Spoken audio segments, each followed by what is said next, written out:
คุยห้องเคยเอาอะไรแสงแกงงาลูมิยาတဲ့အတွက်ကြောင့်လို့အားလုံးပဲမင်္ဂလာပါခင်ဗျာအခုတော့ကျွန်တော်ကအင်ဒိုနီးရှားကိုသွားလိုက်မှာပေါ့နော်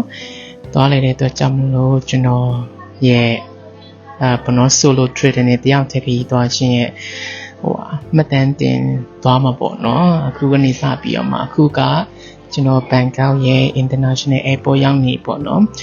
နေပြီးတော့မှပါလီကို4နာရီ20မိနစ်လောက်စီတော့ရမှာပေါ့နော်ပြီးရင်ကျွန်တော်က solo travel နဲ့သွားတဲ့အတွက်ကြောင့်မလို့ကျွန်တော်ကluggage ကြီးနဲ့မသွားပေါ့နော်9kg ပါတယ် luggage အသေးရဲ့ကြောပေါ်အိတ်လေးရဲ့ပဲပေါ့နော်နဲ့ပဲ booking တင်ထားတယ်ကျွန်တော်စိုးရိမ်တာတစ်ခုရှိခဲ့ပေါ့နော်ဘာဖြစ်လို့ဆိုတော့ကျွန်တော်ဘန်ကောက်မှာတော့စာအုပ်တွေဝယ်ခဲ့ပြီးရပေါ့နော်အခါကျတော့ 9kg ကျော်မယ်လို့ထင်ခဲ့ပြီးတော့မှ40ရောက်ရင်နောက်ထပ်အပို kg ထပ်ပေးရမလို့ကျွန်တော်ထင်ခဲ့တာပေါ့နော်ဒါပေမဲ့ဒီရောက်လာတဲ့အခါကျတော့ check in counter မှာ check in ဝင်ခါကျတော့ကျွန်တော်ရဲ့ luggage ကိုပေါ့နော်သူတို့ချိန်တော့မချိန်ဘူးဒီတိုင်းပဲboarding pass ထုတ်ပေးပြီးတော့မှတခါတည်းပါခိုင်းလိုက်တာပေါ့နော် luggage မချိန်ပဲအခါကျတော့အဲ့ဒါနဲ့ပတ်သက်ပြီးတော့မှဆိုရင်ဆရာမရှိပေါ့နော်အခါကျတော့ကျွန်တော်4နာရီနဲ့မိနစ်20စီသွားရမယ်အခါကျတော့ဒီနေ့မနေ့လဲမနေ့စားတော့ဘာမှမစားခဲ့ဘူးပေါင်မုတ်ရေပဲစားခဲ့ပေါ့နော်အခါကျတော့ let's see ပြီးရင်အင်ဒိုနီးရှားဖက်ပါလီကိုကျွန်တော်ပဲချိန်လောက်ရမလဲဆိုတော့ညနေ9နာရီလောက်မှရောက်မှာပေါ့နော်အခါကျတော့ဖက်ရောက်တဲ့အချိန်ကကျရင်ပြန်တွေ့ကြတာပေါ့ Thank you for waiting.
Manika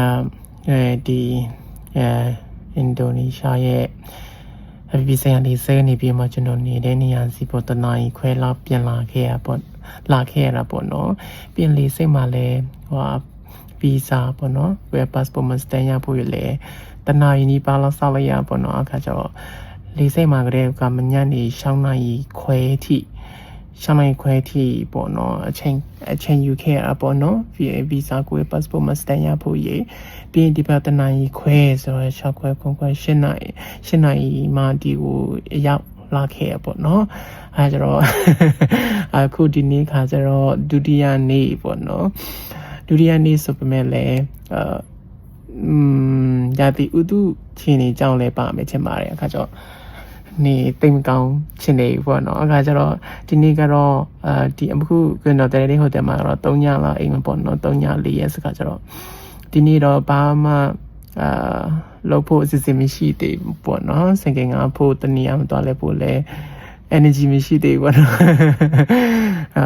မရှိသေးဘူးအခါကျတော့ me time ပေါ့နော်ကိုပြန်ယူပြီးတော့မှဒီဘန်ကောက်နေဝယ်လာတဲ့စာအုပ်လေးတွေလည်းဖတ်မှာပေါ့နော်အခါကျတော့ဒီနေ့ကတော့ကိုယ့်ရဲ့အခန်းထဲမှာပဲအချိန်ကုန်ဖို့စီစဉ်ထားပေါ့နော်တကယ်လို့များစိတ်ပါရင်ဒါမှမဟုတ်နေပြန်ကောင်းသွားရင်တော့စင်ကယ်လေးငါပြီးတော့မှတခြားနေရာသွားလဲမှာပေါ့နော်ဒါပေမဲ့မသိချဘူးဒါမှမဟုတ်ညနေခင်းပဲမှဒီကအနီးအနားတဝိုက်မှာလမ်းလျှောက်မှာပေါ့နော်အခါကျတော့ yes that's my plan for the day in Bali Ubud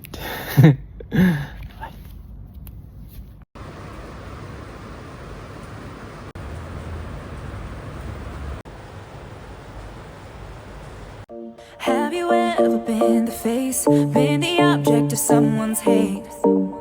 Like you stood all alone. Have you ever felt this way? Have you ever been betrayed? Labeled words you just can't say.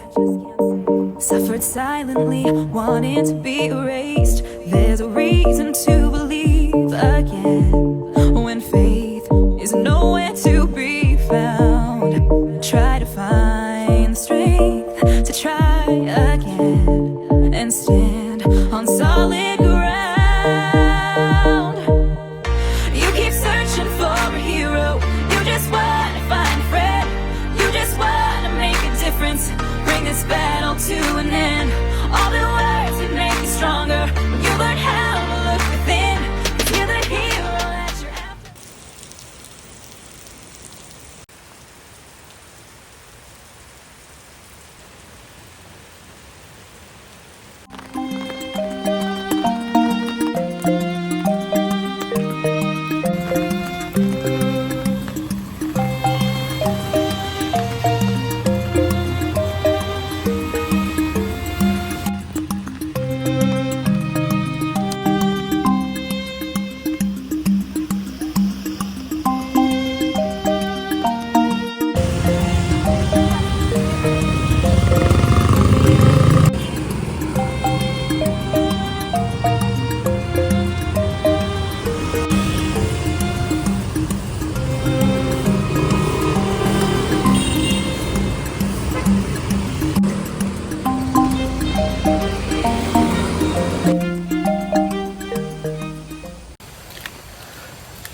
ခုက sorry စင်ကယ်ငါလို့မရတဲ့အတွက်ကြောင့်မလို့ဘာလို့စင်ကယ်ငါလို့မရတဲ့လဲဆိုတော့ကျွန်တော်ကလိုင်စင်မရှိကကြော driving license မရှိကကြောပင်ရှင်းနေပြီးမှအပေးငါပေါ့နော်အခါကျတော့အပေးငါပြင်မဲ့လဲလမ်းလျှောက်နေပါတယ်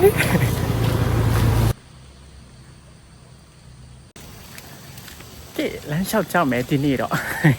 မနေ့ကမှပဲgrab နဲ့ငါရမ်းပေါ့နော်ဒီတေဦးတခြားဆိုင်မှာတော့သွားစုံစမ်းကြည့်လိုက်မယ်သူတို့ပေးငါမပေးငါဆိုတော့မသိသေးဘူးပေါ့နော်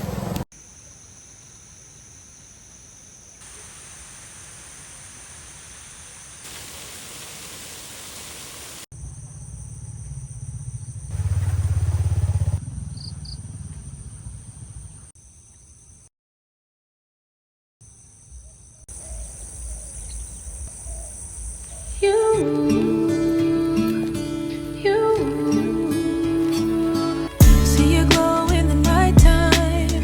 holding tight 'cause you're all mine. All the fear melts away. This love here is to stay.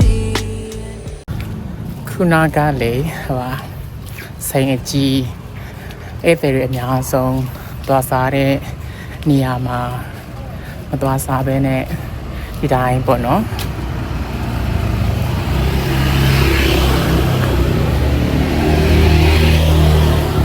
ဒေတာခံတွေစားတဲ့ဆိုင်မှာကျွန်တော်ညစာစားလာခဲ့ပေါ့နော်ညစာတော့မဟုတ်ပေါ့နော်တိုင်း live food ပေါ့နော်အစားပြေးလေးစားလာခဲ့ပေါ့နော်ဘယ်လောက်ပဲကုန်ခဲ့လဲဆိုတော့ရေနဘူးပါတယ်ကျွန်တော်စားတဲ့တပွဲပါတယ် မှာဘယ်လောက်ပဲပေးရလဲဆိုတော့မြန်မာငွေနဲ့တွက်ကြည့်မယ်ဆိုတော့3000ပဲလားမသိပေးခဲ့ရတာ3000ပဲပေးခဲ့ရတယ်တကယ်လို့များနိုင်ငံခြားသားစားတဲ့စားတော့ဆိုင်မှာသွားစားရင်တော့3000လောက်ပေးရမှာတစ်စိစားဆိုတော့ပေါ့နော်ပိတ်ဆန်ချွေတာကျွန်တော်အမျိုးပဲဆိုင်လိုက်ရှာပြီးတော့စားရမှာပေါ့အခုတော့ကျွန်တော်နေမဲ့နေရာစီကိုလမ်းလျှောက်ပြန်နေရပဲဖြစ်ပါတယ် Oh my god so fun အခုကမိုးရွာပြီးခါစားစကားကြောလေလမ်းလျှောက်ရတာအရင်ကောင်းတယ်ရာသီဥတုကလည်းအရင်မပူဘူးပေါ့နော်ပြီးတော့အေးစိမ့်လေးမျိုးနဲ့လမ်းလျှောက်နေခါကျတော့အေးတယ်လို့လည်းမခံစားရဘူးပေါ့နော်ညဖုံးစမ်းပေါ့ Yay တယောက်တည်းလမ်းကြားထဲမှာဒီလမ်းကြားထဲမှာရှောက်ပတ်နေပါတယ်ပင်သူတို့ရဲ့ဗာလဲဟုတ်တဲ့တိုင်းလေးအင်္ဂါသားတဲ့ဟာဆိုရင်လေအရန်ယူပေါ်တော့ကိုနဲ့တိတ်ပြီးတော့မှမရင်နီးဘူးဆိုရင်တော့လေနည်းနည်းချိန်နေကိုတွေ့ခါကြတော့လေဒါပေမဲ့ခုနောက်ပင်ခါကျတော့ကျွန်တော်တွေ့ခါကြတော့အချင်းပြစ်လာပြီဆိုတော့အစားရောက်တော့ဆိုရင်လေနန်းလို့ဘာလို့နဲ့အမျိုးပုံစံပေါ့နော်အခုတော့အဆင်ပြေသွားပါပြီ used to ဖြစ်သွားပါပြီခွေးဟောင်းခဲပါတယ်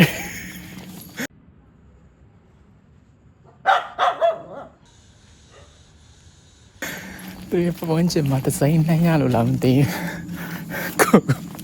လိုက်ဆွဲတော့လို့နဲ့လေထီးလေးပါလာလို့တော့တယ်ဟိုလေခွေးဟောင်းခဲရမယ်မဝါရဟေးမဝါရตีเลยเพราะฉันเองวิคุณยีตั้งพูดตัวเศร้าเนี่ยทีแล้วนี่เพื่อตัวมาอันนี้ทรงปนอกหน้าลีในยังไม่หาวเอาไว้ตอนนั้นแหละจนตัวเช่นขาจะรอคุณยีตั้งพูดตัวเศร้านี่เองคุยอะไรชิ้นนี้ดองคุยอาหารขยันชิงอันนี้กันเองลุ่มเงาหลาแค่ไรบาวีคุณอากาดีๆตาแข่งขันอุลิเปียนี่พี่ชมนะกูยีร้านตามเขตอ่ะบ่เนาะร้านตะเวนนาทีดูเล็บปูหลาเขตดิ Your smile keeps me present. Your warm embrace. I never wanna leave this space 'cause you give me the sweetest kisses.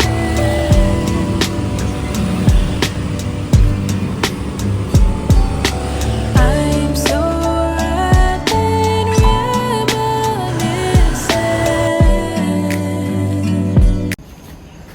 ကျွန်တော်တရားမဲဟိုတယ်စီတရားနေပါပြီခုနနာရင်လည်းမထူသေးပေါ့နော်အခါကျတော့ပေါ်တော်ပြီးတော့မှခဏနားမယ်နားပြီးတော့မှအကျဉ်ပြန်ထွက်မှာပေါ့နော်ဒါဆိုညကြရင်ဘိတ်ပြန်စားလာမှာကြောက်တဲ့အတွက်ကြောင့်မလို့ဟောညစာပေါ့နော်နောက်ခေါက်ပြန်စားပြီးတော့မှဝယ်စားရှိရပြီဝယ်ထားလိုက်မှာပေါ့နော်အခါကျတော့ဒီမနေ့ပြန်ကလေးတနေ့ကုန်ပြင်ထွက်မယ်စုကကြတော့အားရှိထားမရမယ်ဆဆရတော့လို့ညဖြစ်စေခြင်းပေါ့နော်အခါကျတော့အားရှိအောင်တကူစားမရမယ်where's my room key I can't talk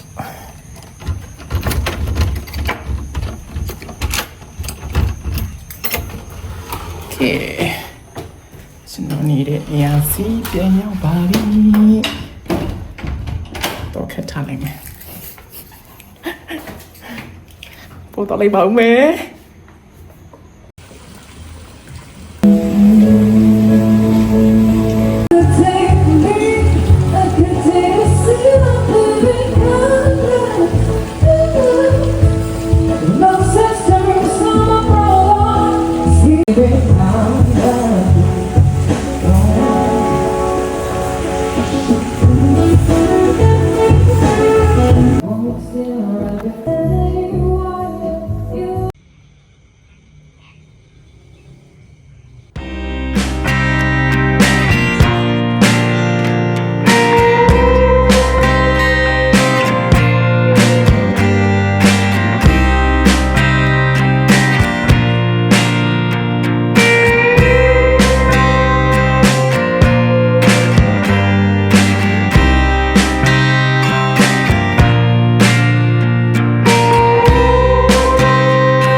ကတော့မြန်မာနိုင်ငံမှာရောက်ပြီပုံမမြင်ခဲ့ဘူးလို့ဒီမှာလာကြည့်မှာလည်းရှိပါတယ်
မနေ့ပြန်ကကြာရင်တော့ကျွန်တော်ကဒီပါလီကနေ check out ထွက်ပြီးတော့မှဂျိုကာတာပေါ့နော်လင်းနဲ့ပြန်သွားရမယ်ပေါ့နော်လင်းနဲ့မပြန်သွားပြီးတော့ဂျိုကာတာကနေပြီးတော့မှကျွန်တော်ရဲ့ရှေးဟောင်းမွေးနေ့ဖြစ်တဲ့ဘုရားစီကိုသွားလိုက်မှာပေါ့နော်အဲဂျိုကာတာကနေပြီးတော့မှ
I don't wanna know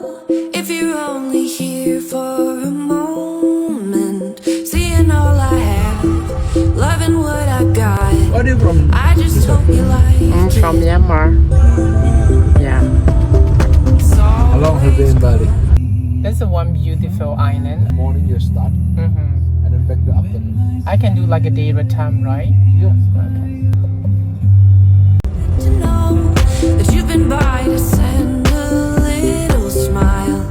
Even if I'm gone, you know it won't be long. I see the love and send it on. အားလုံးပဲမင်္ဂလာပါခင်ဗျာအခုကတော့ကျွန်တော်ကဒီငူရရိုင်းပေါ့နော်ပါလီမှာရှိတဲ့ငူရရိုင်းပြည်တွင်းလေဆိပ်မှာ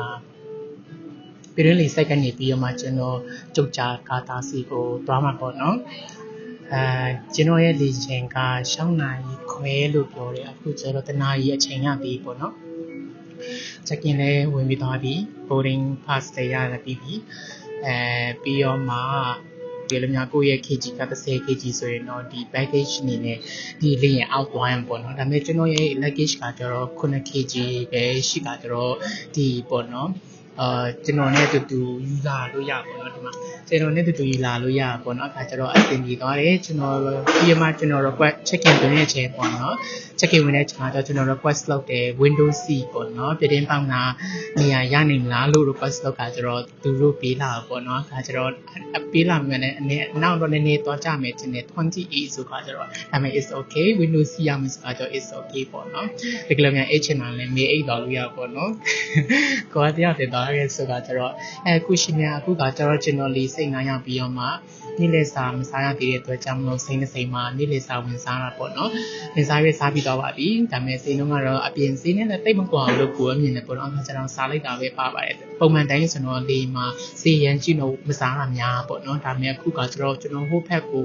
ပေါ့နော်နိုင်ဝက်ကြော်လောက်စီရမယ်ဆိုတော့ဟိုဘက်ကို9နာရီထားလိုက်ပါတော့ခုံခွဲလောက်မှပဲဟိုဘက်ကြိုးချခါတာကြီးထွက်ရမယ်ဆိုတာကျတော့အခုစားသမားကျွန်တော်တက်ပို့ပြီးမှအဆင်ပြေပေါ့နော်အဲ့ဒါမှလည်းသွားနေငါနေမယ်လေနေမှာပေါ့နော်အဲအကြောင်းမလို့အခုဝင်စားလိုက်ပါတယ်ဒါပြီးတော့မှတကယ်လို့များကျွန်တော်ဟိုဘက်ရောက်သွားပြီဆိုတော့ကျွန်တော်တဲမဲနေရာစီပေါ့နော်နောက်ထပ်တနားရီလောက်ထပ်သွားရပေါ့နော်တနားရီလောက်ထပ်သွားမယ်ဆိုတော့ကျွန်တော် book ထားတဲ့ booking တင်ထားတဲ့ hotel ကကြောက်လဲအရန်ယူစေးမကြီးတဲ့ hotel ပေါ့နော် hostel တများတွေနဲ့အတူတူတွဲရမယ်ဆိုတော့12ရောက်ပထမနံပေ amuse ကကြောက် single bed နဲ့ single bed နဲ့နေရမယ်ဆိုတာကျတော့ဈေးနှုန်းရန်သက်သာတယ်ကျွန်တော်တယောက်ခံနေမယူပါကြောလေဒါပေမဲ့ is fine ပေါ့နော်ဒါကတော့ဒီဘက်ကို3ညလောက်တက်တောင်းတက်တာရှိတဲ့ဟိုတယ်မှာတဲပြီးခါကျတော့ဟိုဘက်ကကျွန်တော်နေပေါ့နော်ဈေးသက်သာတဲ့နေရာကိုပြောနေပေါ့နော်နောက်တစ်နေ့မနေ့မှမပြားသွားလဲမှာပဲဖြစ်ပါတယ်အခုကကြောင့်လူများလာပြီဖြစ်တဲ့အတွက်ကြောင့်လို့ဒီမှာပဲရနာလေးပြအောင်သေးပါဗျာ see you ပါ Even though you may be far